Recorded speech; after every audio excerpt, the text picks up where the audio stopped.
বুধবার বাঁকুড়ায় একটি সাংগঠনিক বৈঠকে এসে বিজেপি নেতা মিঠুন চক্রবর্তী বলেন, বাংলা ও বাঙালি কোনো ইস্যু নয়, ইস্যু বানানোর চেষ্টা হচ্ছে।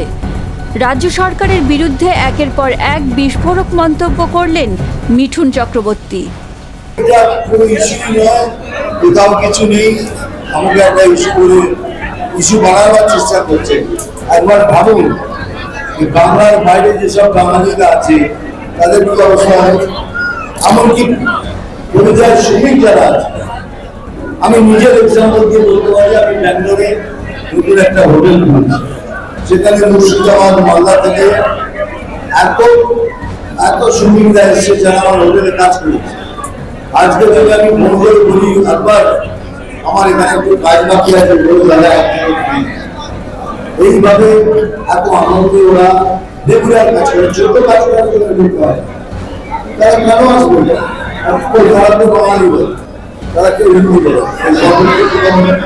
এসব একটা সৃষ্টি করা হচ্ছে, সৃষ্টি করে যদি কিছু করা হয়। দেখুন, সিবিআই দাবি করছে মানে সরকারের প্রতি তাদের কোনো বিশ্বাস নেই। সিবিআই দাবি করছে, যেন তখন সিবিআই দেওয়া উচিত। বালি পাচার তো তৃণমূলের একটা বিশ্লেষণের মধ্যে করে, সে ব্যাপারে আমি কিছু বলতে পারি। এটা হচ্ছে, এবার সিপিএম তো বুঝতে পারছে না, সিপিএম এখনো বুঝতে পারছে না যে তাদের অত্যাচার হচ্ছে। আমরা তো বলছি, আসুন সবাই মিলে একসাথে লড়ি। যদি সত্যিকারের এই সরকারকে উৎখাত করতে হয়, আমরা যদি একসাথে লড়ি, আমাদের জন্য সুবিধা হবে। মানে এর থেকে লজ্জার বিষয় আর কি হতে পারে? কি হতে পারে?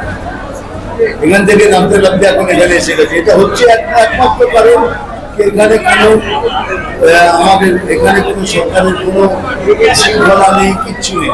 যদি আইন কিচ্ছু নেই, নিশ্চয়ই আইন শৃঙ্খলা যদি ঠিক থাকে কেন খুন হবে? যদি একটুখানি যদি নজর রাখেন তাহলে কেন খুন হবে, কেন মারামারি হবে?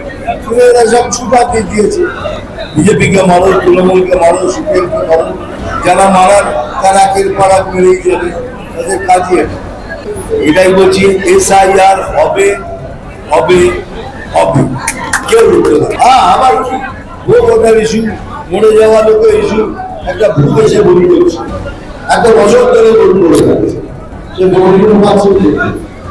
নিশ্চয়ই আমরা এসআইআর হবে। মেদিনীপুর কলেজ থেকে PG diploma in rural development and Panchayati Raj করতে চান? তবে সত্ত্বর যোগাযোগ করুন স্ক্রিনে দেওয়া নাম্বারে।